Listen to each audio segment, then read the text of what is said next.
Well, hello, welcome, and thank you for inviting me. I was telling Venerable Kumbhala that I feel honored to be asked to join. When I saw the list of other people speaking at this time, I thought, oh my goodness, it's really kind of her to invite me. I think I'm the only layperson in the whole list. So, so that was very kind to invite me, and I feel honored to be able to speak to you today. And I think I was explaining to her that I'm not really in a great big teaching mode at the moment. So I thought I'd just tell some stories, which is, I think, what you wanted anyway, was just some stories. So, this whole year and this retreat for me has just been about uh, rem- remembering the kindness of the Guru. Um, and not only the kindness of the Guru, but like the kindness of my parents and the kindness of my friends and but most of all the kindness of the Guru. And I haven't thought about this very much, so we'll just have to see what comes out. But um, I think that what strikes me the most, that I don't know if we really appreciate. I mean, I'm sure we do, but I'm not sure we appreciate what an amazing um, lineage and group of teachers that we have met. And just the idea, even just the idea of this day and age, that, we could actually create a Vajra body, a body of a Buddha, the mind of a Buddha, that we could actually do that. And it maybe not in one lifetime, but they told us in the beginning it would be in one lifetime. And and I think for some people it has been in one lifetime. Certainly, some of our teachers, some of the amazing beings that lived around Tushita in the mountains when I was there, 40 years ago, and I'm sure some of the beings that are there now are actually attaining the illusory body and the clear light, and I mean, it's just like the idea of getting out of samsara is just if you really think about what samsara is, if you really look at our minds and our bodies and how conditioned we are by our habits and how hard it is to change our habits and how uh, thick our ignorance is. And then we meet these beings who've like penetrated that. And it's just the most, it's just the most amazing thing to think about, the idea that we could go beyond another life under this shroud of ignorance. And even more so, it seems like the more we practice the Dharma, the deeper we realize the ignorance is. It's not even like it gets better. You just sort of feel like, well, that's not true. It does get better. But like I was thinking the other day about what it's like to be in self-cherishing, having a self-cherishing mind. It's like being encased in a metal box, like you just can't get out of this metal box and experience this big, big, open, loving mind, because everything we do gets conditioned by, you know, and it's not even a thought of, me, it's just like this unconscious way that we just hold everything within our little scope of experience, and how our the things that we did, and it has to be in past lives, but we can see it in this life, our coping mechanisms, the way we deal with the stress of our childhood and the stress of this and that. We can see from like our personality traits, the particular qualities of this self cherishing mind. And I think what Lama Yeshe, more so than any teacher I ever had, uh, expressed to me and to his students was that there's nothing wrong with this. There's nothing wrong with it. You know, it's like we tend to have an attitude about our self-cherishing mind and our ignorance, like it's something we need to punish, or it's something we need to like control, you know. It's not like that. It's like it's something we need to embrace and love, because otherwise we won't get to know it. You know, if we keep putting it in a little box and say, you know, it won't become something that we can liberate. And so I think Lama Yeshe embodied that more than anything, anybody. And not that Rinpoche didn't, it was just a different style. You know, Lama Yeshe's style was more to do with going beyond prayers and words. You know, Lama Yeshe used to tell us the best way to take refuge is no words at all. The best way to meditate emptiness is just letting go. The best way, you know, whereas Rinpoche's style was, it seemed like more words and more mantras and more, you know, more prayers and more, which is great because, you know, if we need a lot of merit, which we do, that's the best way and the easiest way to get it.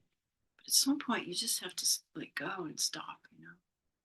So I was going to tell the stories about the early days at Tushita, but I just thinking about the kindness, you know, of Lama Yeshe and Rinpoche.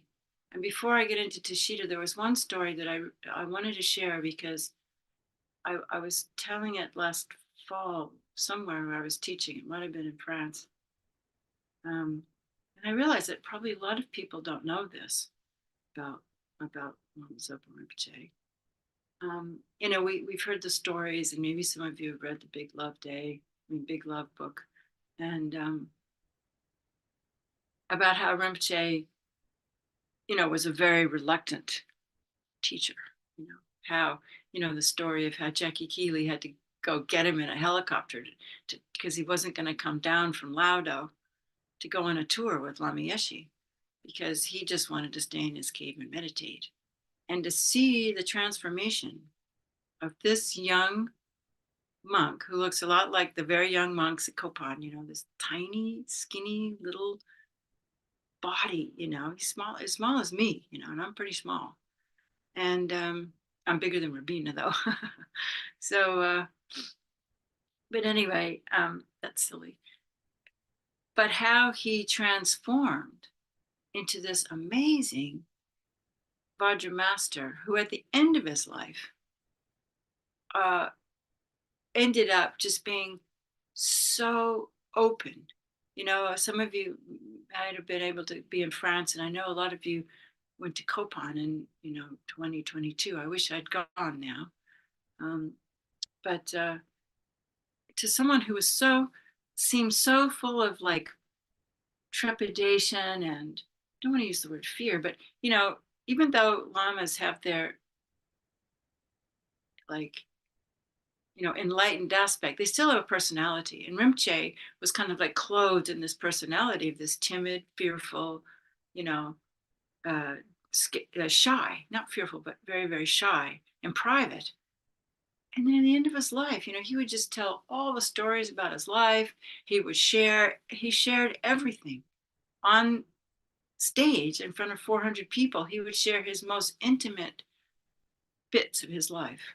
And I think that's part of also his kindness to try to get us to be more open also, to be more open and realize that being shut down and hiding who we are and our fears and, you know, our negative traits just compounds them.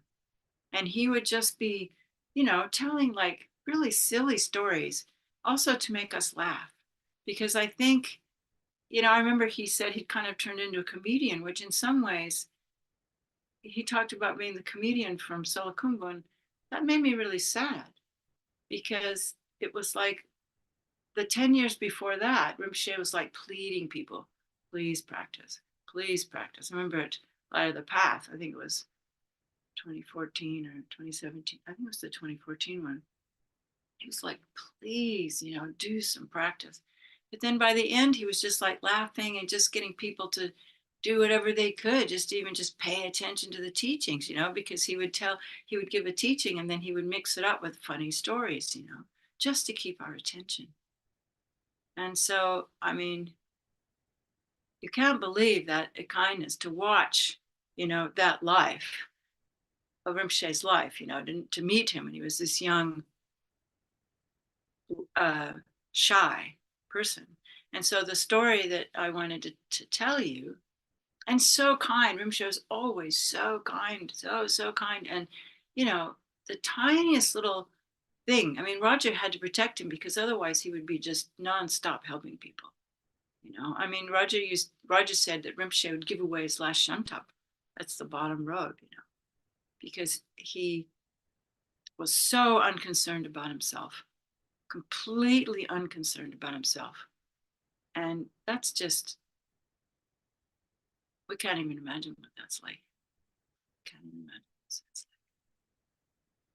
But the story I wanted to tell you was the story of this transition, where, because, this last year when Rinpoche uh, took on the manifestation of going on vacation for a little while, that's kind of how I like to think about it, that he's not gone, he's just off. And I've heard people saying that Rinpoche's on, what do they say now? Not that he's passed, Rinpoche's just gone away for a little while. And I'm sure he'll be back, you know. But anyway, when I got the news that Rinpoche had passed, I immediately, well, it was a bit confusing, but I ended up in Kopan just very quickly after that, because I remembered how incredibly amazing it was to be the fortunate one to be at Lama Yeshe's passing. It was probably the most profound experience of my life, being at Lama Yeshe's passing. And, for some reason, he passed away in California. And it wasn't like when Rinpoche passed. There was just a handful of us there, The group at Vajrapani Institute, first of all, he passed away in LA and in a hospital. And Tom Wagoner, who's one of the early older students now, one of the senior, wonderful, wonderful person, still building prayer wheels at Vajrapani. But anyway, he put Lama's holy body in the back of his pickup truck and drove it to Vajrapani Institute. And they managed, because it was February, to get a permit to have a fire. And I don't think they ever said what kind of fire it was, but they got a fire permit. And so they brought this holy body on ice into the Gompa, and we spent, I think it was 5 days. And of course, Rinpoche had been there, and Song Rinpoche was there also. Gebje Song Rinpoche, the previous Song Rinpoche, the one with and there was just a few. Geshe Zopa came, and Geshe Tinley, I think was his name, the Geshe from Lama Yeshe's half brother who lived at Chinrezig Institute. He flew in from Chinrezig Institute with a few people from there. Rabina came, and Peter Kedge came, and Peter Kedge came with Steve and Fruin. That's when I first met Steve Fruin. And I think, yeah.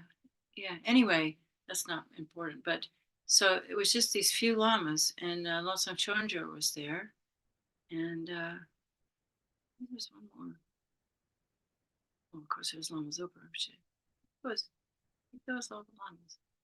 Anyway, they sat in the Gompa, and in the daytime they would do the self-initiations, just like they did at Kopan.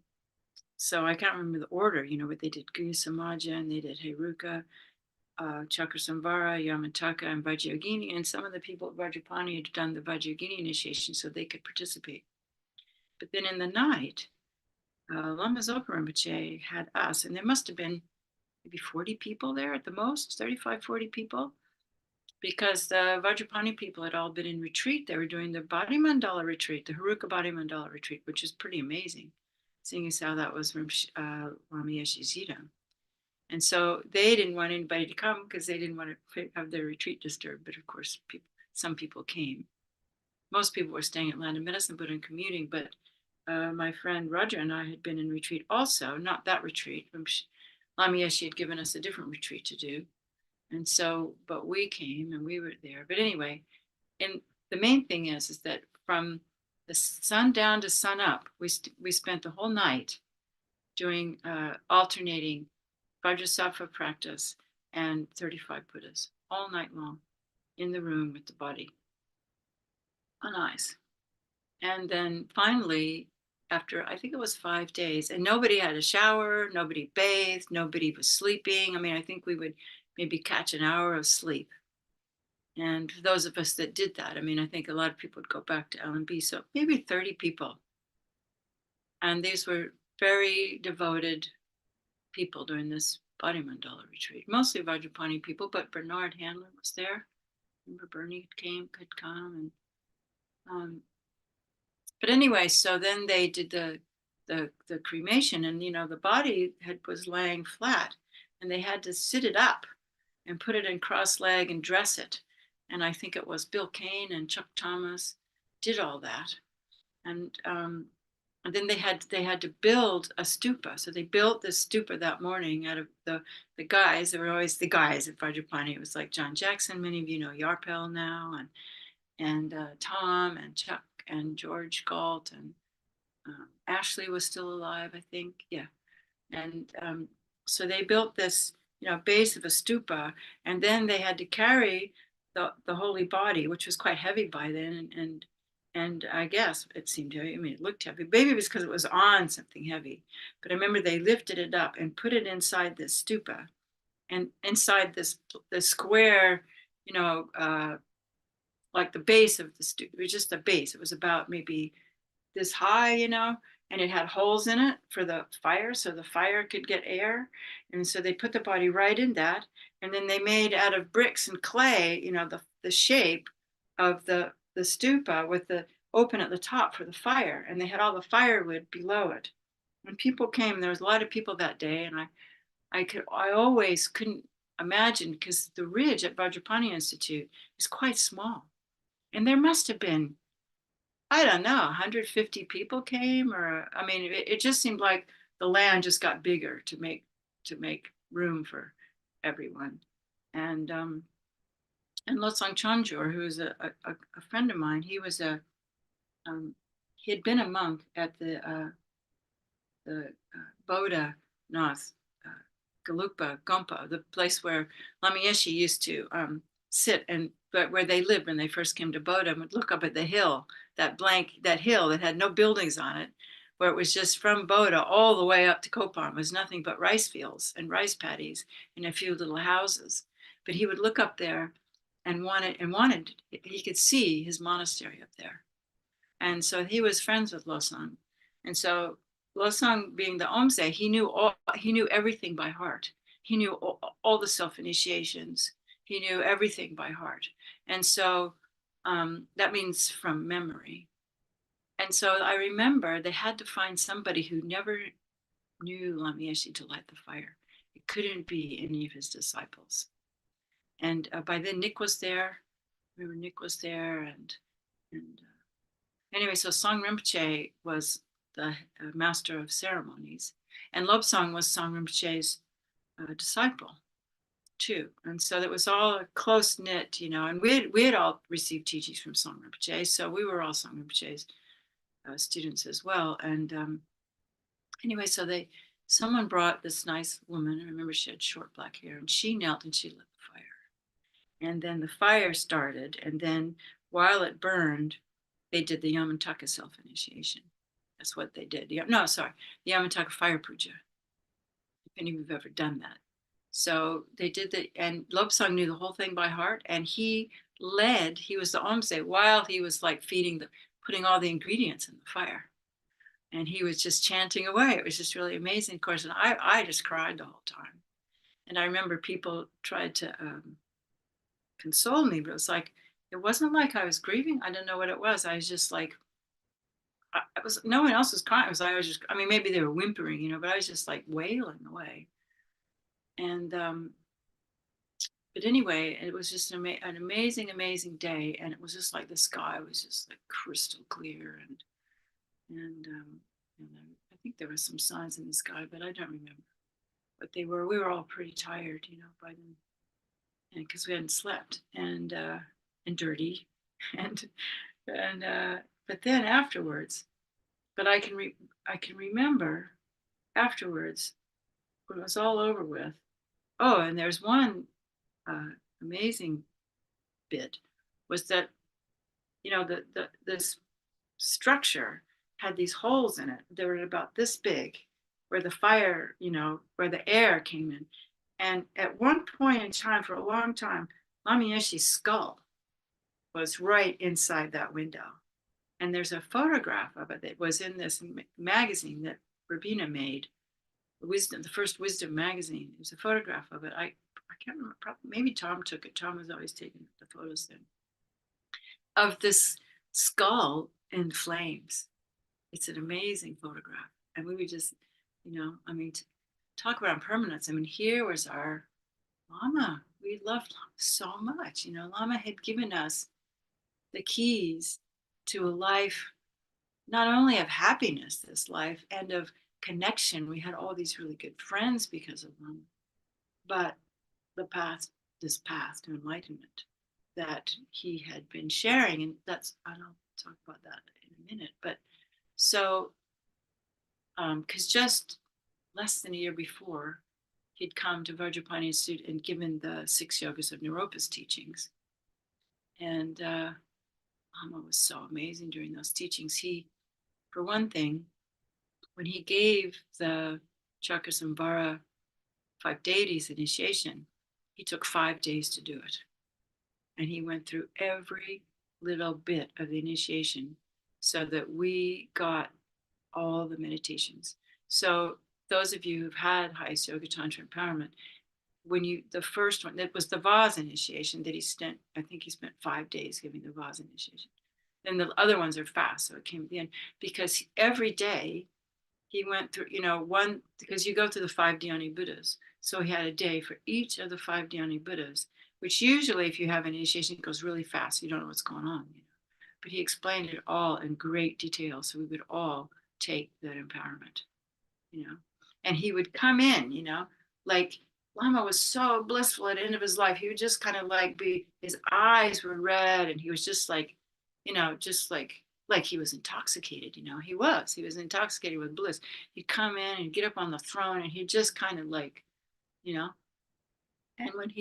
and then when he was teaching the 6 yogas, it was just so amazing because he just, he would just tell us to let go, just let go. Just don't, just exactly like those teachings from Nagarjuna, just stop. Don't do anything with your mind. Just stop your mind, and look at it. I was just talking with Fabienne about that. She said, we're so addicted to mental activity that the biggest job is just to learn to stop. Just sit and be with it doesn't matter if it's Mahamudra or not. Just practice stopping, because it's there if you just stop. And we're not taught to do that, but Lama did teach to do that. You see, just with this deep voice. And so, but I'm still leading up to what I wanted to share, which is that night, then, okay, we're all really tired. I think maybe we went off and had showers. Of course, Vajrapani was very primitive back then, and they didn't have showers. We just had I think there was one shower on the ridge where we have to light a fire in under a tank and take showers. There was no showers yet, but anyway, so I don't know what we did, but anyway, so we came back that night, and of course, Rinpoche wanted us to continue. We still had to do Vajrasattva and 35 Buddhas all night long, and we were doing Vajrasattva Sog, and Roger had created a Vajrasattva Sog because we'd been in Vajrasattva retreat. Lama told us to do a year-long Vajrasattva retreat combined with the 6 yogas. So he passed away in the middle of that, and so he'd been, chanting this Vajrasattva Sog, and so he was doing that. I think people really enjoyed it. I think it's the one they still do at Copan, actually. And because Jackie Keeley recorded it, and then she went and did a year retreat there. And dear Jackie, yeah, Jackie was there, and Sarah Thresher was there too. She was young Sarah, and she had long black hair, and she had come with Nick because she was working at Wisdom because she's a genius. And anyway, so we were there, and we were doing Vajrasattva Sog, and it was about midnight, and it was Lama had passed, and Vajrapani Institute used to have these doors. They changed where the doors are, but the doors were like coming right into the Gompa, these big doors that opened out like this, these giant doors. And so, or maybe they opened inside. And so we're right at the point of making the offering to the Vajra Master, and can't remember who was doing it. I think it might have been Jody Gauld, actually, who passed away last year. Jody, and anyway, some of the beautiful women at Vajrapani, like Shasta and Elaine, Lenny, and Katie Perlman was there. Anyway, these doors just burst open, and Lama Zopa Rinpoche walked in. And he walked in, and he wasn't shy Lama Zopa that we'd known before. And he came in, and he was standing really like he owned the earth.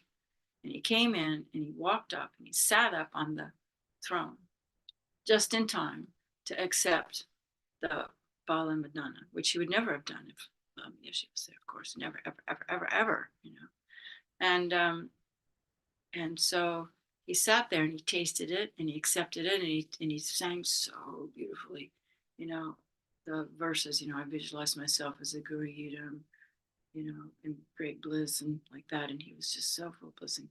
And then he just sat there for a little while. And this is what I want to tell you. Before my very eyes, Lama Zopa got bigger. I think we all could see it. He kind of went from this little thin monk to this, like, he just got bigger, and he just expanded. He must have expanded his illusory body, his subtle body. He just like got big, and tall and powerful. And like, he didn't need to say a word, but we all knew that he was the Vajra Master now, that Rinpoche was in charge.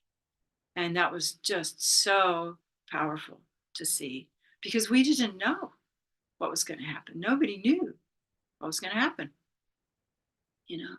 and he just took control. And from then on out, and it was just really amazing. And then he was only there for 5 minutes. Nobody told him to come. It just shows his clairvoyance. He came at exactly the right time. And then he got up off the throne. He didn't say a word to anybody and just left. And that was just, I just wanted to share that, because I don't think I thought to give it to, I don't think it got in the Big Love book, because I was also in retreat when they did that, and they asked you for stories, and I couldn't remember any stories. And I don't know if it's there, because it was really very powerful, and we all could see it and feel it. And then from then on out, Rinpoche took over, and, to watch his development as a Vajra Guru and his incredible kindness will just, I don't think there's a guru alive. I don't know, I can't really say, but he just seems to be the most, have them. I mean, he's known as the Bodhicitta Guru, because that's just who he was. He took the teachings to heart, like without any exceptions, nothing left out. He was the heart of Lam Rim, of Dharma. And not only that, he was an incredible tantric practitioner, which I don't think people saw so much in the later days. An incredible master he was, unless you maybe could do self-initiation with him sometimes, or but incredible practitioner. So that was that story. And But the other story I remember about that same time, and someone gave me this photograph, but of Rinpoche, because I think afterwards that day, uh, the stupa was all, they painted it white, but it was all cracked with these cracks. And I walked back up there by myself, and Rinpoche was there also by himself, and we just stood there looking at it. And he looked over at me and he said, "If I think about it," he said, "I just can't think about it. I can't. I wish I could remember exactly what he said. It was something like, I just can't think about it because if I think about it, my heart will just break." And he actually had tears in his eyes. I mean, I don't think I'm making that up. And the other thing about Rinpoche was his hair had gotten really long. Not really long, but it wasn't that long. It was like that long, like that long, which was just shows you how overwhelmed he was with, doing everything to take care of the business at hand. But I think the thing that was so poignant to me about that was to was to show, because I'd already had been around Lama Zopa Rinpoche enough to know that he was, you know beyond normal. He was, for lack of a better word, he was a Buddha.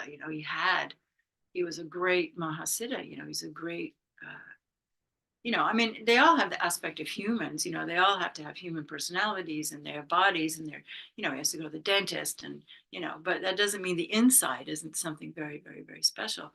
But it meant so much to me that Rinpoche was sad, because I didn't know. I mean, I hadn't been in the Dharma all that long, and I didn't know if beings like him would feel emotions. I thought, well, because you kind of wonder, well, are emotions delusions? you know or are we not supposed to have emotions if we're good Buddhists? And what he taught me at that time is, yes, we do have emotions, we do have grief, we do have happiness, especially we have grief, and there's nothing wrong with that. It's not about not having emotions. It's what we do with them, how we process them. Can we, be advanced practitioners and look into their empty nature, you know, or do we use them to open our hearts, you know? And I think what Rinpoche was showing me is that we use grief to open our hearts. And when we sit with grief with an open heart, it doesn't hurt anymore, because it's like that story that in Buddhist, in the tales that we hear. I might not tell it right, but there's the woman who goes to Buddha, Lord, back in Buddha Shakyamuni's time, and she's so grieving because her son has died. And correct me, Kumpin, if I don't remember properly. He says, go knock on every door in the village and see if you can find a household where they haven't lost a member of their household. And she couldn't, she did. And every single household was full of grief. And so grief, I think, when I do retreat, it's one of the first things that comes up, because I think it's something that we don't let ourselves feel, aside from all the other things we don't let ourselves feel. But what Rinpoche showed me there was, yes, feel your feelings and then work with them. Work with them to open our hearts and have compassion for other people who have those same feelings, and be with ourselves. I mean, Lama Yeshe's great kindness was just to tell us to just be with yourself with a loving heart. I mean, I think the reason why we can't stop and be with our quiet mind is because we don't know how to be alone with ourselves and be happy, because we don't know how to live with those emotions. So that was, the message I got at that time. It's just, anyway. So that's one story. And then, if I can move on, I wanted to go on a more happy story, which is thinking about, because I've been able to go back. I was able to go back to Tashida this year, twice actually, and it made me so happy. And because I love that place, and I really have to, what's the word? Give my gratitude for Venerable Kunpun for staying there. She's into her fourth round of 3 years, and I know that she might think about doing something else, but she's there, and it wouldn't be the place it is without her there. And yeah, so that's really it's not an easy job, but it's just such a special place, and it's just as special as it was, back in the day when I first rolled up there. I wasn't, in the early days, those sort of medium days. I didn't got to Tashida in 1982, and but there still wasn't anything there except the old house, and because what I wanted to share was a little bit of the program that I think Lama Yeshe designed all the 3 years of the enlightened experience celebrations. And but then he was only at the first one. So yeah, well, actually, that's not true. He came back to the second one. He came back during the middle of the second EEC, where at the end of it is when Nick and Paco and Maria and Rinpoche came with Osel, who was only 14 months old. So, dear Osel, he's been through so much. He was only 14 months old, and they brought him. And we were doing the Haruka Body Mandala retreat. So it's very interesting that Lama exited during the Haruka Body Mandala retreat, and he came back during the Haruka Body Mandala retreat. And it's so precious that Lama Zopa gave that teaching in Singapore just recently before he passed away. And it's another one I like, should have gone to that too. But anyway, I received it a few times already. But anyway, it's a very, very special practice. And it seems like in the last 2 decades, it's been so much more difficult to get that teaching. I don't really understand why, I don't, and I don't really get. I mean, there's something that's kind of a mystery to me. Is like why in the first like how long has FPMT been around now? It's almost 50 years, but in the first 15 years, 20 years, there was so much tantra, being taught that and I don't know why it stopped, other than the great lamas passed away and we're waiting for them to like grow up again, but they're back. And I really don't understand, exactly. But anyway, I don't want to waste time talking about that. But so anyway, Osel came back and because Rob Priest was at Lama Yeshe's request, came back to Tashida in the summer of 1986 to lead the Haruka Body Mandala retreat. And so Osel was there. He was there for the whole retreat. And he was probably 15 months old by then. And we were doing the retreat, and they would just let him run around in the Gompa the Gompa was the old living room while we would do the retreat. And he would come and sit in my lap, and he'd play with my glasses, and he would, so I don't know if that many people realize that Lama Yeshe left while his students were doing Haruka Body Mandala. He came back while people were doing Haruka Body Mandala. So it's a very special practice for our gurus as well as Vajrayogini. So yeah, and I'll tell you another story. This now is a story about Osel, but that's okay because Osel's Lama, and I have no doubt that Osel is Lama Yeshe. And I have no qualms with him being a bit unconventional because I think that that's how Lama wanted to be. He was already unconventional. I mean, if it weren't for Lama Yeshe's unconventionality, we wouldn't have an FPMT because all the lamas just thought that he was nuts trying to teach these Ingis, just didn't think. And, and he forced Lama Zopa to teach us, in the beginning. I mean, but that might be just a ruse. I mean, I'm sure, because why else would have Rinpoche learned English when he was just a boy, So I don't really believe that. But anyway, so this is not my story. This is my friend Roger's story, Roger Munro, who's still, I hope he doesn't mind me telling him. I haven't seen him in many years because he's actually been in retreat for almost 10 years now. without really coming out, which is pretty damn amazing. But we were doing this retreat, and as usual, you try to say all these mantras, and we get lung, because we don't know how to meditate very well, and but even lamas get lung, it's all about relaxation. But anyway, so he had kind of a bit of lung, and we back then, for our puja tables, would have to go down into Dharamsala and get a cardboard box that we could put a cloth over. So we all had our cardboard boxes, and we had to bring our own cushions. And we had our cardboard boxes that we would put like a picture of Lama and Rinpoche, and if we were lucky, we had a picture of the Chakrasamvara, and we had that there. And I was sitting next to Rob. We were in the front row, right next to Rob. Rob was a great retreat leader, by the way. He still is. And so he had on his cardboard box, he had Haruka in the middle and the lamas on either side. And then that morning, he had the intuition to change it. And I can't remember which one. I think he put Lama Yeshe in the middle and Haruka on either side. And then he was outside. And so Oso was always around.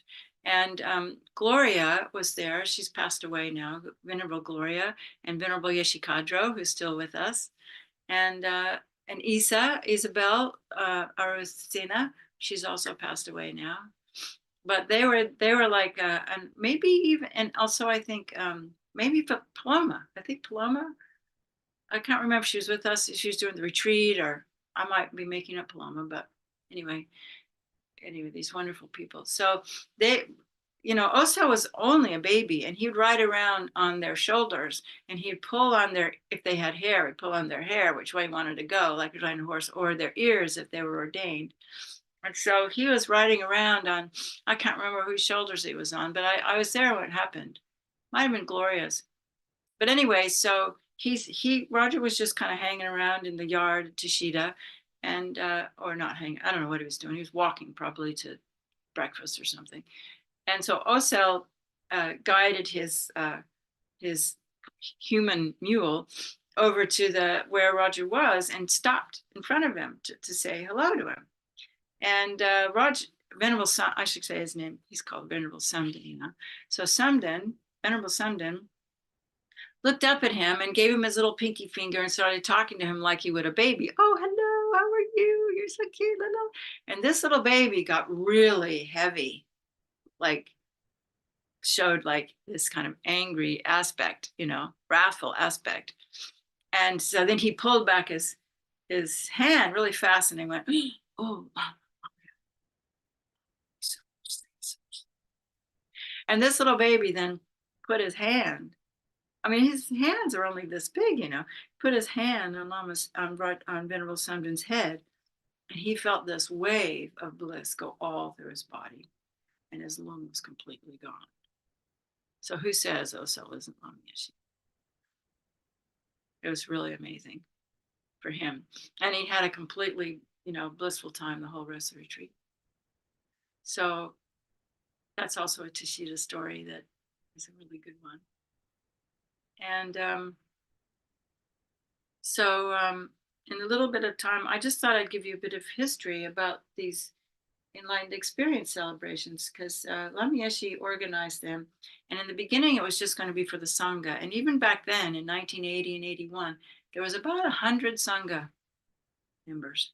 And the FMT hadn't moved really into Singapore or Taiwan yet. So I think Senla was the only Asian Sangha member at the time. It was all made up from, Europe and America and Australia. Not South America yet either. I don't think, or Mexico. I think it was pretty much just, the hippies that had gone on looking for good hashish that ended up in Copan, and became monks. But then John Landau, thanks to John Landau, he pleaded with Lama Yeshe to let the lay people come.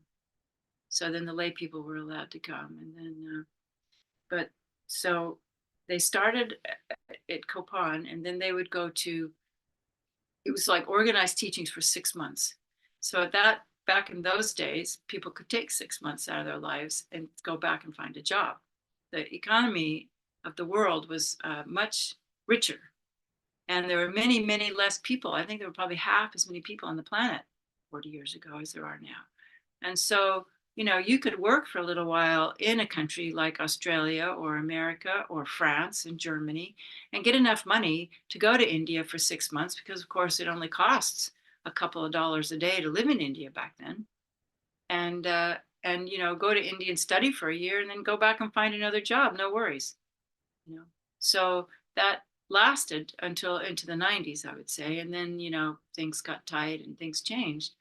But it allowed us a huge amount of freedom to go do retreats, and it was pretty amazing. So anyway, so then they went to Bodh Gaya, and that's when Lama Zopa gave the Rinchen Gyatso, and many, many, many initiations, and they'd be up all night, and they didn't. Of course, there was no root institute, so they were in the Gandhi ashram, and Bodh Gaya hadn't been built up yet at all. I mean, Bodh Gaya was just this village in the middle of nowhere, and people could stay at the Burmese vihar, but there was very few places to stay, and there was nothing around the stupa. The stupa was just in the middle of Bodh Gaya, and so there's no gate around. I mean, there was a gate, there was a fence around it, an iron fence, but in late in the night, you could go. Rinpoche would go down, and people, if you wanted to be with Lama Zopa Rinpoche, you could go down late at night, at midnight, and hang out with Rinpoche and do practice at the stupa and stuff. It was so,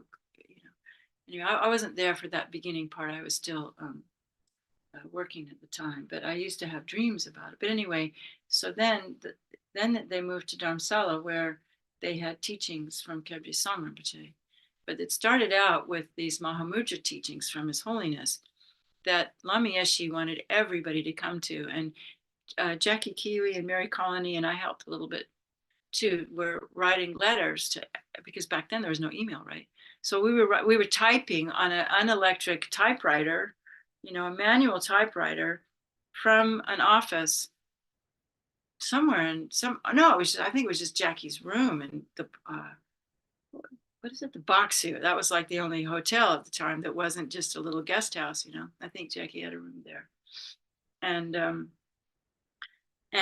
just typing these postcards, trying to get everybody to come, because Lama wanted, not, even if they could just come for those 5 days, maybe you could, because a lot of the important people in the FPMT did have jobs they couldn't leave. They weren't the hippies, they were like real people with real jobs, and so he wanted those people to come too. And so anyway, it ended up that the temple, which is the same temple, it doesn't, as long as his temple hasn't changed very much inside. But what was so amazing was that somehow Lama Yeshe finagled it so that the FPMT could sit inside. And I don't know I know this happened just recently again at the Long Life Puja. But at this point in time, the Kopan monks didn't come. This was for the I wanted to say English speaking, but I wouldn't say that. The non-Asian population of Lama Yeshe's people, because I don't think there were many monks at Kopan then. Back then it was just a Lama Zopa's school for boys. They were all boys then. They were still boys. The lamas that run Kopan now were just little boys, so they didn't come. And it's so cool that they're still there. And I think Lama Pasang came though. And I don't know. And Lama Lundrup stayed to take care of all the little boys. So the Sangha, the Lama Yeshe's Western Sangha, sat right in the very front. And Thupten Pende, I think he still calls himself Pende. What's his name? Donahy. Anyway, Pende. He was the Omze, and he was so nervous, but he was a really good Omze. And so we all sat right in the temple, depending on when you registered. And luckily, a friend of mine, I registered early, so I was pretty up front. And so we had these 5 days of amazing Mahamudra teachings from His Holiness. And it was there's a book, they made a book out of it now. It's called the Gelug Kagyu Mahamudra. It has His Holiness's commentary. I wouldn't uh, just that part's good. Not it's not all that great, but anyway. And it was just amazing because it was so powerful that we were having experiences. You know, I mean, people would like walk out of there and like hold on to their shirts or hold on to their friends or hold on, you know, because it was like so powerful. His Holiness's teachings. And I think Alex Berzin started translating, and then His Holiness changed, and I think then maybe an early Thupten Jinpa, maybe, or anyway, he changed translators partway through, or helped Alex because it was, you know. But anyway, what I took away from that was that His Holiness is besides all the teachings on emptiness, was His Holiness's incredible non-sectarianism.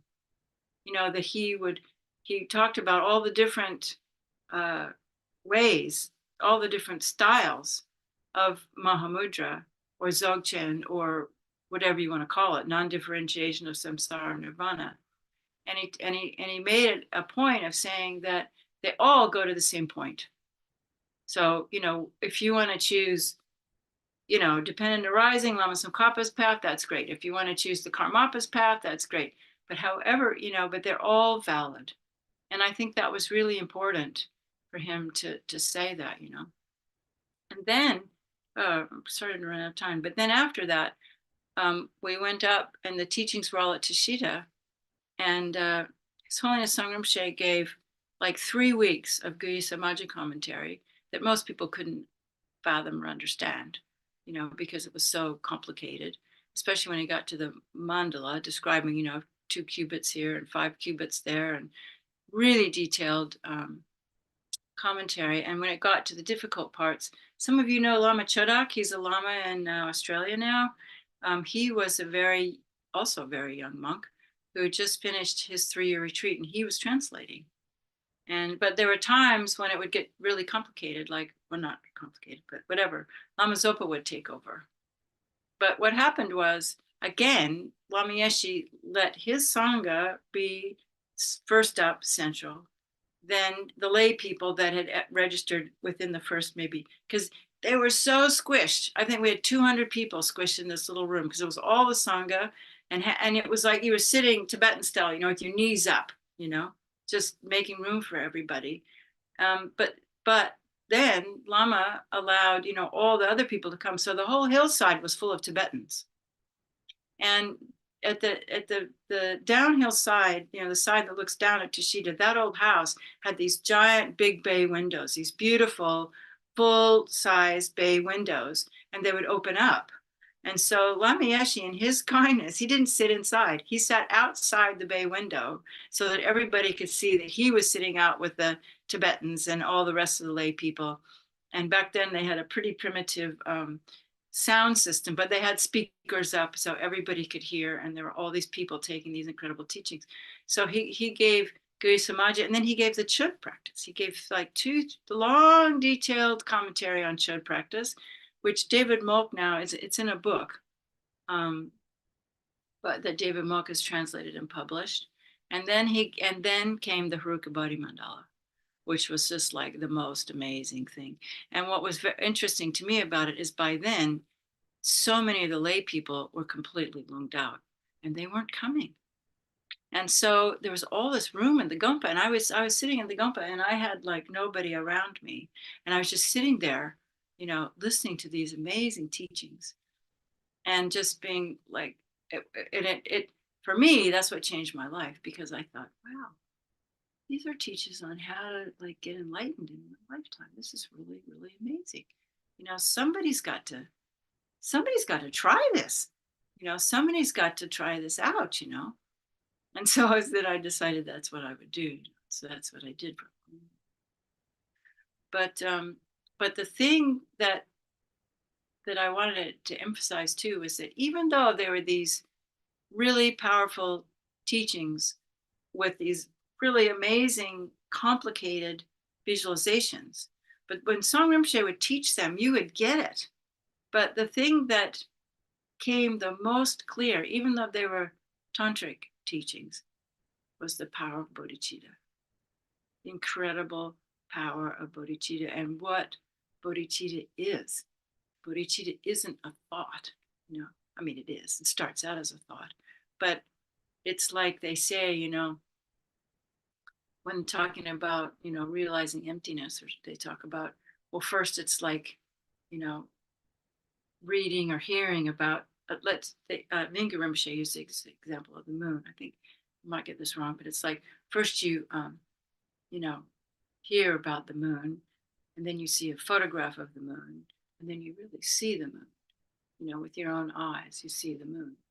And it's like that with bodhicitta. You know, first you hear about bodhicitta, then you get all this intellectual information about bodhicitta, and you think about it and you think about it. But at some point, you just have to feel. You just have to feel it. You just have to feel bodhicitta. You have to be bodhicitta.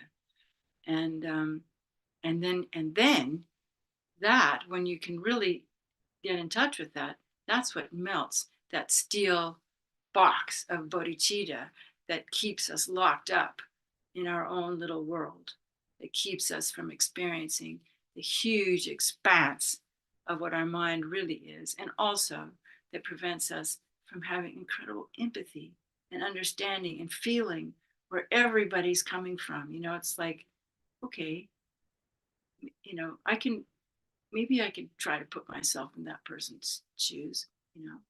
Or sometimes with bodhicitta, if you really have it, and you know, it for me it comes and goes, you know. But if you really have it, then like empathy isn't anything, it doesn't take any effort. You just feel that person's suffering, and there's nothing you want to do but help that person. And this is, you could see that this was Lama Zopa, how Lama Zopa was all the time.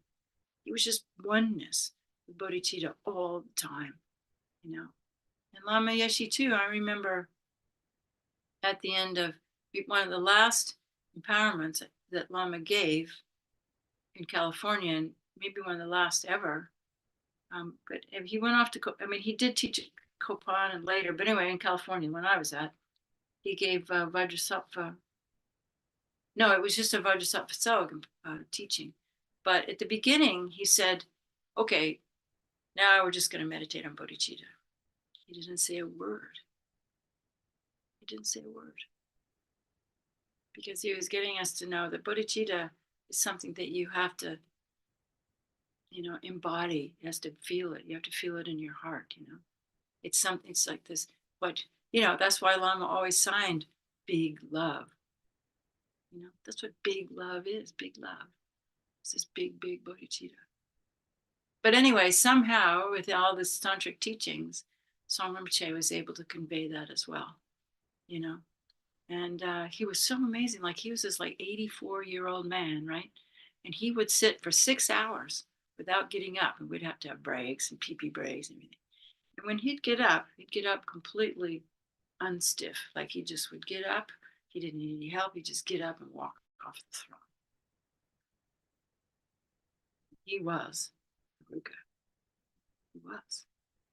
And people said that, you know, like 10 years before, he had manifested the aspect of being an old man, and his holiness took him in and said, you can't do that. You have to get young again. So he did. And another thing I heard, and I mean, I don't know where it came from, but the reason we had so much Tantra back then, and the reason there was so much Tantra like around, I guess, is because of Song Rinpoche.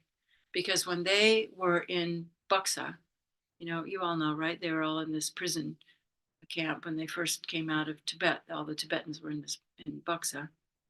And by the way, Robin Bintano's writing a book about that. It's going to be really good.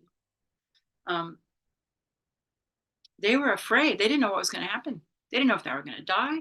They didn't know what was going to happen. They didn't know if they were going to go back to Tibet. They didn't know if Tibet was going to be destroyed.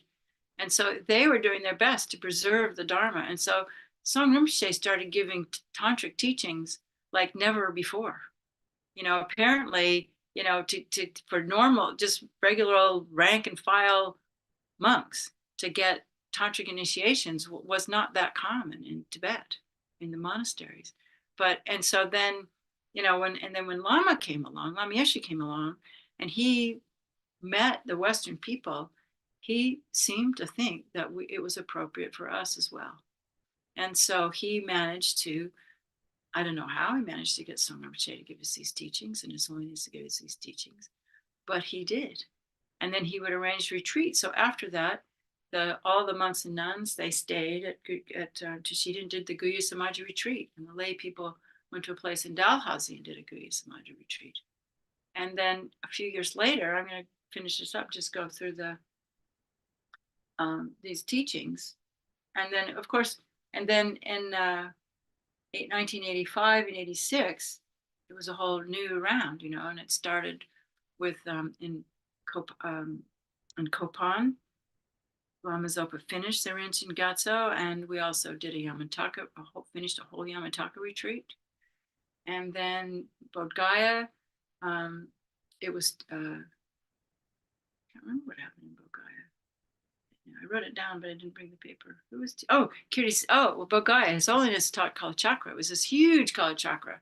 First time the Tibetans were let out of Tibet, and there were like 300,000 Tibetans in Bodh Gaya, and they'd come out of Tibet in truckloads, and the Kampas were still like dressed with their swords, and they had gentian violet on their faces. They were just these wild Tibetans that had come out in trucks. They'd driven over, and in Bodha, they're gathering in Bodha, and they'd be walking around with like half of a dried lamb on their back, because that was the food that they brought to eat. And and they all camped out by the river, and there was just like poo everywhere because there's no toilets, and everybody got sick from all the flies, and it was just this incredible scene. But anyway, we had this Kala Chakra, and then Solon Sakya Trinzen gave the 13 golden dharmas, and then Kirti Sintra Rinpoche, was first time Kirti Sintra Rinpoche taught in the West with Zenla. Dear Zenla, it was her first time translating, and she was great. And he gave a commentary on the Kala Chakra and the Sixth Session Guru Yoga, and then he gave this whole teaching on the Uttara Tantra. Really amazing teaching Kirti Sintra Rinpoche gave Uttara Tantra. And then everything took a break, and then they went up for Losar. And then the next time round, it was His Holiness gave, I can't remember, well, Lama Zopa Rinpoche gave Yamataka initiation. His Holiness gave a Lama Chopa commentary. And then we had a Guya Samadhi commentary from His Holiness. And oh no, that was a different thing. It wasn't, that was a separate time. And so we had Lama Chopa commentary from His Holiness. And that was really great. And then up at Tashita, Lama Zopa gave the transmission of Liberation of the Palm of Your Hand. And he gave, we had Haruka Body Mandala again from Lati Rinpoche. And I don't remember all the things that we did at that time up there, but I remember, and Lama Zopa gave a very, very extensive commentary on Ganden Lagema, which Olda's turned into a book. I don't know if it's ever been printed officially, but it was hours and hours, like every morning, because within it, he explained every single Nundro. How to do all the Nundros, and how to, the water bowls and everything, and then would go down later in the afternoon for His Holiness's teachings. And then at the end of that was the Haruka Body Mandala retreat. Not everybody could stay for that. I'm sure I'm leaving stuff out. Oh, and also in the first Dharma celebration, Ling Rinpoche gave Yamataka initiation, and Surkon Rinpoche, the previous one that we now have teaching there, he gave Vajrapani initiation. So Lama was like introducing us to all of his gurus, So I'm just telling you all this. I'm not just to tell you about the incredible kindness of our gurus and the incredible energy that Tashita holds, of all these amazing teachings that, they've gone on for the last 40 years. I mean, it's the most amazing place. If you've never been there, I really encourage you to go to Tashita, because it's just this super amazing place. And then, so then there was one more Dharma celebration, And yeah, I think I'm leaving some things out, but that also started in Copan, and I can't remember what all happened there at that time. But then it was more Bodh Gaya, and this is when Lama Zopa gave these incredible teachings on abandoning the 8 worldly dharmas that went on for a month, and that became the book, the Door to Satisfaction. Those are those teachings, and that was every night. And in the day, Kirti Sincha Rinpoche was giving all these different Maitreya teachings of the Abhisamaya Alankara and things that I, bit over my head actually, but I mean, I listened, and then His Holiness was also, I mean, Kirti Sincha Rinpoche was giving another series of lots and lots of initiations called the Sukha Gyatso. And that continued when we got up to Tashida, that continued. And then at that time, up at Tashida, His Holiness gave a teaching on the 6 yogas of Naropa. And in the evenings, Lama Zopa would do it again. And he taught all the exercises and he would go over it again. And then in the day, Kirti Sincha Rinpoche was giving more of those Sukha Gyatso empowerments. And then after that, we did a 6 yogas of Naropa retreat for 90 days, I think it was. And that was all about Lama Chopa. And in the middle of that one, they discovered Song Rinpoche living in 2-year-old Song Rinpoche was living in Kulu over Manali. And so because this was a completion stage retreat, in a completion stage retreat, this is how I learned this, you don't have to do it all on one cushion and you don't have to stay in your place. You can move around when you're doing completion stage practice. That's just generation stage practice. So we all got in taxis and buses and went over to Manali for Song Rinpoche's first Lama Chopa. And he was incredible the way he could hold the Dorjian bell, because that was one of the things that Song Rinpoche was so impeccable about was his mudras. I mean, he was famous for his mudras, and he was the one that, and I'm going to say this because I see this all over the FPMT. I'm going to put the screen down. Song Rinpoche made a point of saying, when you hold the bell, you hold it here. And when you hold the Damaru, you hold it at your navel. You don't do like this.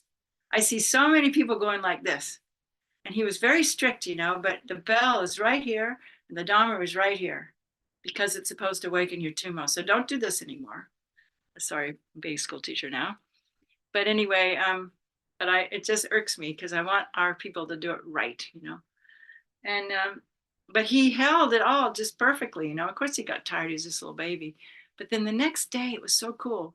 Rinpoche took us on a hike. Not everybody came. There maybe were 30 of us or something. But we went on this hike up to the Haruka place. There's a Haruka, there's the 16 places, the special places of Vajrayogini and Haruka. Well, Song Rinpoche was born in one of them. In Kulu Ta. If you know the body mandala, it's the knees. It's the place of the knees and the body. So he was born right at the base of this mountain where is this Haruka Vajrayogini place. So Rinpoche took us on this hike.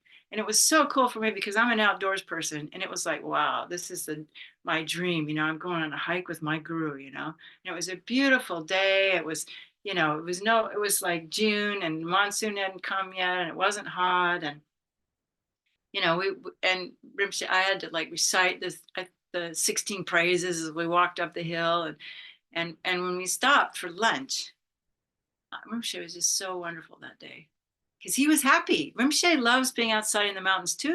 He's a mountain boy, and he was manifesting this like I'd never seen him being quite so like enthusiastic and running up the mountains But anyway, we stopped for lunch one day, and people are always kind of shy to be around Rinpoche, but I'm not. So I went and I sat with Rinpoche, and so this woman walked by, this old woman walked by with her sheep, and he said to me, he said, I could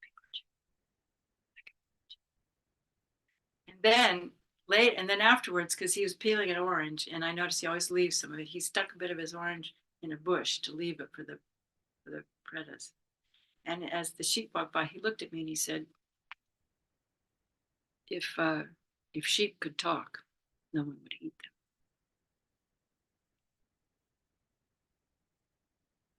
And I just thought, wow, she's such a profound guru. So then we got up to the top of this mountain, and there's a little hut up there. And we went inside and we did Lama Chopa and Vajrayogini Sog.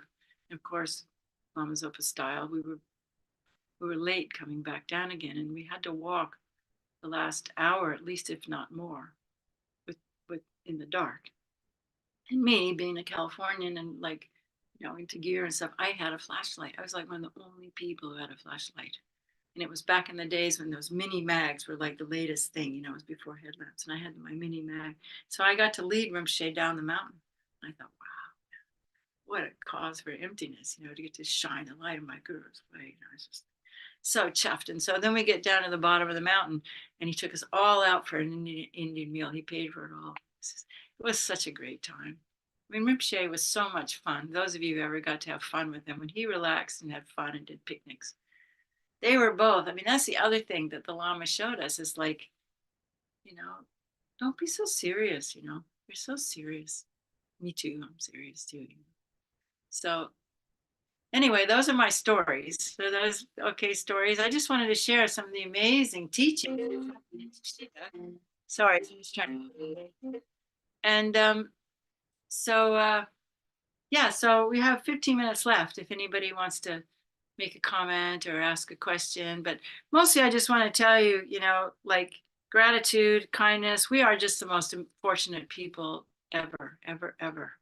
And I know we get down, and I know it's hard sometimes, and but it's just we just have to get over it. Yeah. So does anybody have a question? But how are we going to do this, Kumpen?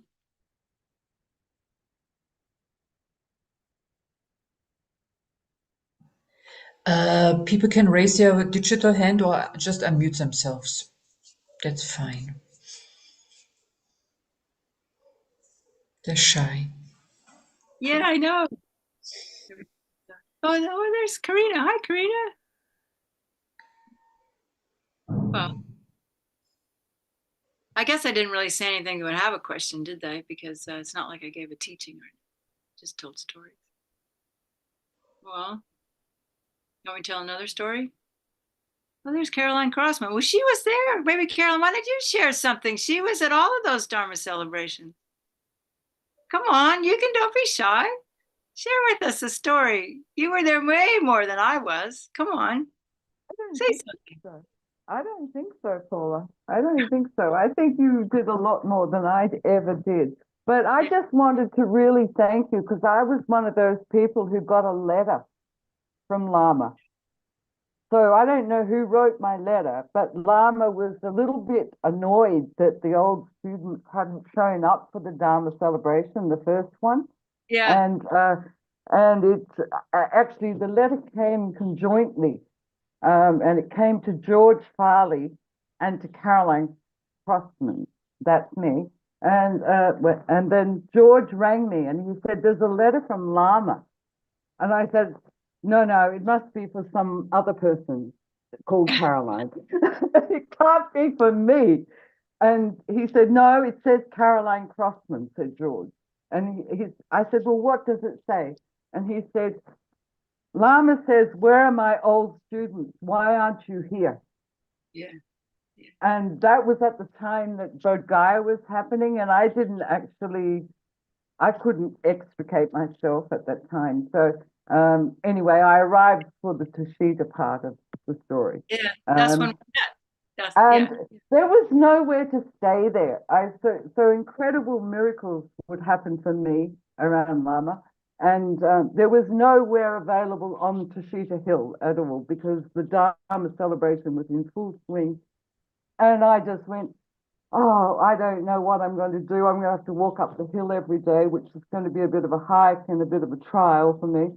Anyway, and then I was kind of wandering around, and then Tom Skamansky was at the gate with his big long stick and actually said, "Who are you?" And wouldn't let me in. And then I said, "Oh, I'm Caroline, like Lama asked me to come, And then he said, and then Lama just appeared. Yeah. And then he was very tactile with me, and he would always touch my hands, because I'd be always like this. And Yeah. then he said, "Oh dear, I heard you were here." And then that was it. Tom had to let me in the gate then. It was- Didn't you but end up at Balcony House? Weren't you staying at Balcony House? No. no, somebody, and then very soon after that, one of the Australian fellows actually came and said to me, "Are you looking for somewhere to stay?" And I said, "Yeah." And he said, "I'm leaving tomorrow. You can have my room," which Great. was which was actually in Rishi Bhawan. Was that what it was called? Yeah, it was a bit further away than Balcony House. Yeah. Yeah. So suddenly I had a room to stay in, and then there was actually nowhere to sit outside. I was out there on the balcony, and I felt dreadful because there was kind of a raised area, and there was nowhere else to sit except that raised area. And my head was like higher than Lama's, and I felt very dreadful about that. And then that same person who gave me the room said, "You can also have my seat." And I was sitting right behind Lama. Fantastic. Good karma. And we could see Song Rinpoche's profile through that window. And that, Yeah. yeah, I didn't understand a word, really. I still have notes that I really don't understand. But anyway, maybe you can help me with that at some time in the future. But I do recall this thing of Song Rinpoche being young. And I think in that teaching, and I don't think I dreamt this, but I'm pretty sure that somewhere in that teaching, he said that if you turn the Om upside down in your head and allow the light to beam through you, you will become younger. And that was the technique. I don't know who told me that story, but that was apparently how he'd reversed his aging process. But obviously, I don't do that because, Oh, you're very young. It was so nice. I got to see, she came to Rinpoche's passing. I got to see Caroline for the first time in, I don't know, 40 years or something. a Yeah. very long time. Are A you still very in long. Cambodia? I am. Yes. Yes. Fantastic. Yeah, she's got a really lovely place to live. So, yeah, but I think let me just to sum up all those teachings, what I didn't summarize was that within those 3 years, if you went to all three of those, it was like everything you need to get enlightened. You didn't need to take any more teachings after that because you'd had, liberation in the palm of your hand. You'd had how to abandon the eight worldly dharmas, countless teachings on bodhicitta, Haruka body mandala, even chud practice, Guya Samaja, even the Dalai Lama gave the 5 stages of completion stage. I forgot to say that during the second one, when we got the Lama Chopa commentary, he also gave Nagarjuna's commentary on the 5 stages of completion. So it was like you didn't need any more teachings after that. It was like, okay, now go off and just do it, because it's like we spend so much time taking teachings, and it's like, but that was, I feel, Lama Yeshe's kindness is he used to talk about Lama Tsongkhapa's ear whispered lineage. That Lama Tsongkhapa had a yogi's lineage. It's not necessarily the monastic, 5 treatises, what we do at the master's program. There is a yogi lineage, and this is what Lama Yeshe gave us, and Rinpoche's incredible teaching on abandoning worldly concern. I mean, I remember after the summer of that first Dharma celebration, he was in retreat too, doing Guru Samadhi retreat, but he came out of that retreat and he gave a teaching. And because I wasn't at the Tushita doing Vajra stuff, I was off up in the hills doing it by myself. But someone, maybe it was Vicky Bischoff, I think she came to get me and said, "Oh, Rinpoche's teaching." And so she came and got me, but he gave this incredible teaching that you can still get from Nick. It's called Mind Retreat. And I remember because Rinpoche said, the essence of retreat is abandoning the 8 worldly concerns. And if you can do that, then you're in retreat no matter where you are or what you're doing. And that was the essence of this teaching called Mind Retreat. And Lama Zopa Rinpoche was so much about bodhicitta and emptiness, but he was also about what it means to have renunciation. And you have to work, or at least I've had to work with these teachings for years and years and years to really understand that abandoning worldly concern isn't about being unkind to yourself. It's not about being hard on yourself. It's about understanding, looking into what is the cause of your worldly concern. And you'll find usually the cause of your worldly concern is something that needs to be healed. And so then you can go in and, and work with it. It's usually something from your childhood or a past life. What is it? Why can't I give this up?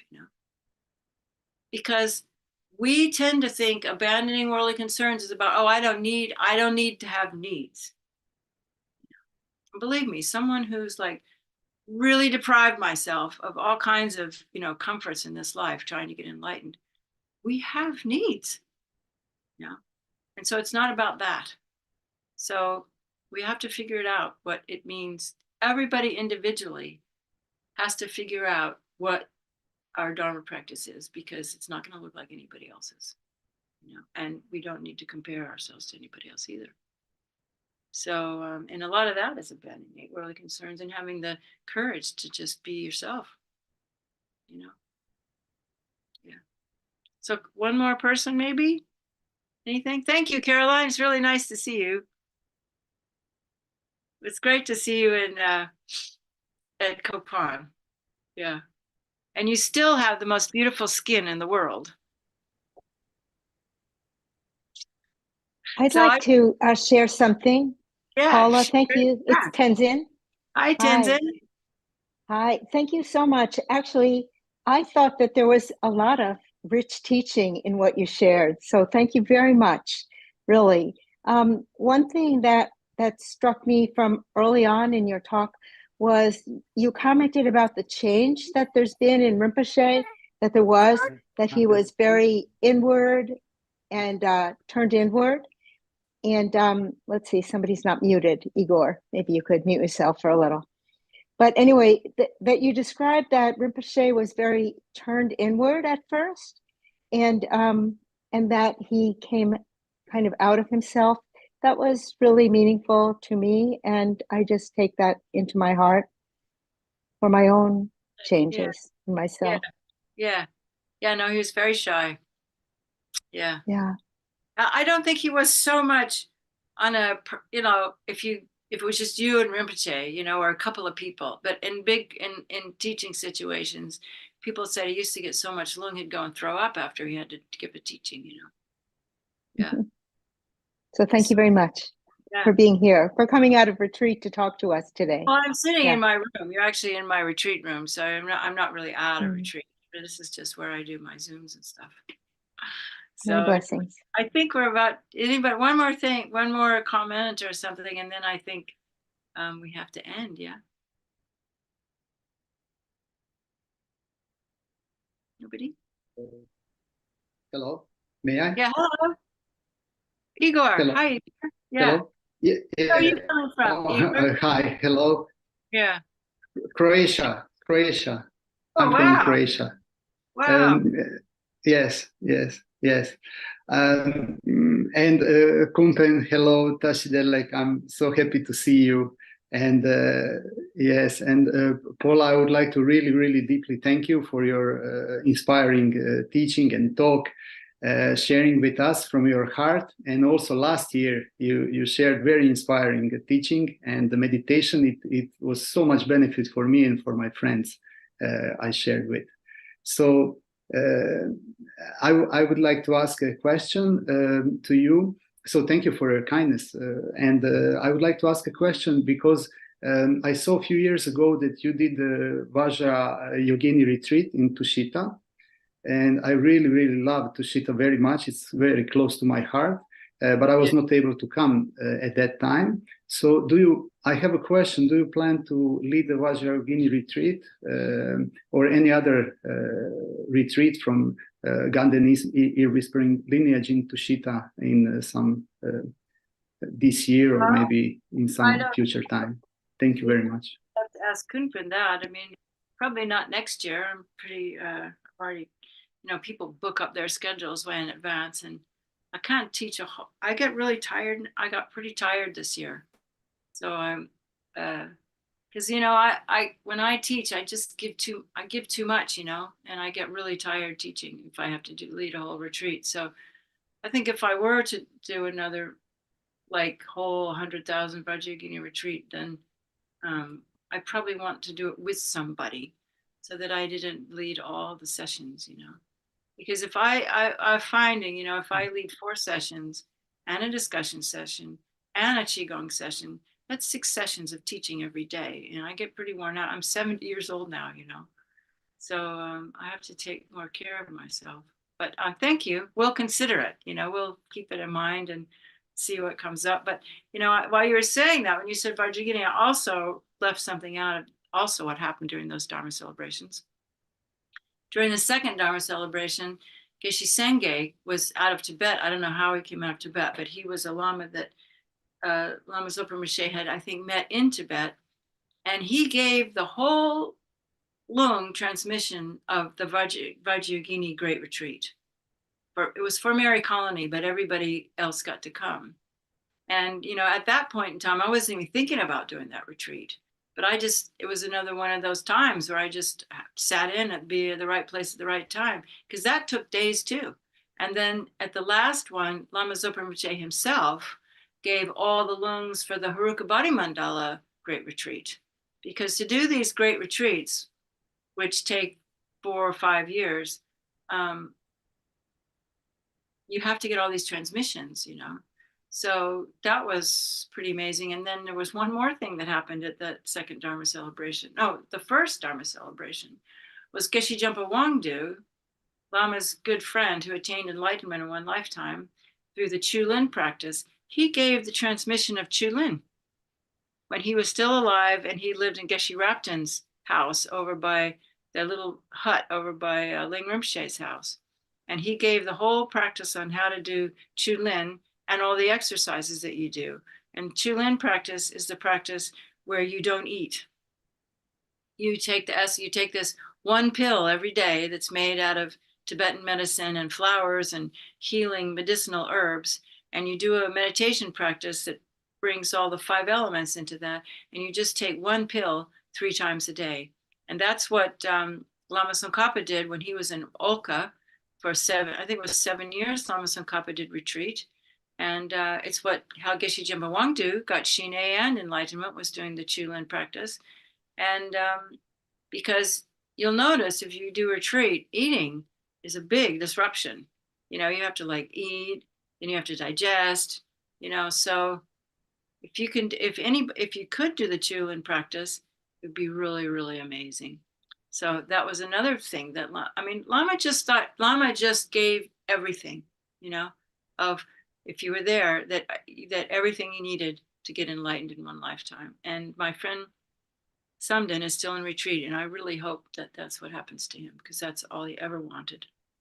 And so we can dedicate now that all sentient beings can attain enlightenment, and that we can develop the great bodhicitta, and we can understand what true renunciation means, and emptiness, and learn to let go and experience the spacious, empty nature of our minds. And for the return at the right time for Lama Thupten Zopa Rinpoche, may he come back at the right time with a really wholesome family and have all the right conditions to have a healthy body and a healthy mind, just relative psychological mind. And for this Holiness's long life and the long life of all of our teachers, and the return of all the teachers who passed away last year, like Lama Wangdu, and also Khinchen Drangu Rinpoche, a really great Kagyu Lama, passed away. And for Tushita to continue to be such an incredible, inspiring heart of Dharma, and that Kunpin and Wangdu and have all the SPCs and directors and everything they need to continue, and great teachers that come. And then we wish the same for all the Dharma centers everywhere, and for all of you to have a healthy, happy New Year and us prosperity. And please, please, please stop these wars in Gaza and Ukraine and in the hearts and minds of sentient beings. So, and that we also get something to do with our climate change. So this is our dedication, sealing with emptiness and rejoicing. And thank you for the opportunity. And it's really nice to see you all, and see you sometime. Maybe sometime Tashita, I don't know. So thank you. Bye. Thank you so much, Paula, for your kindness, Thank you letting very us into your retreat room. I can't believe it. It's quite amazing. Thank you so much. Wow, that was something. I think I'm speaking for everybody. That was quite a wow session. Thank you so much, dear Paula. And of Bye. course, what Igor said, of course, I can just repeat it. Please, please, please come back very, very soon for whatever you do here. Please, please. Yeah, I mean, a Vajrayogini retreat would be amazing, but whatever you would like to do, we are here. Please, Okay. please. Yeah. Have a wonderful retreat, Paula. Yeah, it's going kind of slow, but that's one thing I've learned is just I'll tell you one last thing. I know I've gone over, but the one other big thing that Lama told me was during those teachings for His Holiness, those emptiness teachings, we would all kind of gather in the cafes afterwards, just try to get grounded with food and tea and everything. And the Jeep, the Tashita Road was just a nightmare back then. It was just this terrible, dirt track. It wasn't even a road. It was just like a trail through the wilderness, and they had this Jeep that Stefano would try to keep running, but the Jeep would always break down. So the Jeep broke down one time in front of the place where we were having tea, and we all ran out to push the Jeep, and Lama Yeshe yelled out the window, really loud, he goes, "California girl, don't push." And it was like, oh, I'm still learning that lesson. And I think that this retreat is the first retreat where I'm not pushing, because I have a broken rib and all I can do is lie around and rest. So anyway, just don't push. Just take it as it comes. So lots of love to you all. Thank you very much. Yeah, bye-bye. Bye, Caroline. Thank you Bye. very much. Thank you, everybody. So on that note, don't push. Thank you so much. Have a lovely day wherever you are, or a lovely night, afternoon, and hopefully see you tomorrow again. Tomorrow we have Venerable Roma, our now ex-resident teacher, who was here for 6 years. And so she will guide us in the names of Manjushri. His Holiness the Dalai Lama recommended last year what we should do for Rinpoche's, Lama Zopa Rinpoche's swift return is chanting the names of Manjushri. So she will guide us in a practice on that one. So I hope to see you tomorrow, and it will be the same time, I believe, 7 o'clock. Thank you so much, everybody. Enjoy. Thank you. Bye-bye.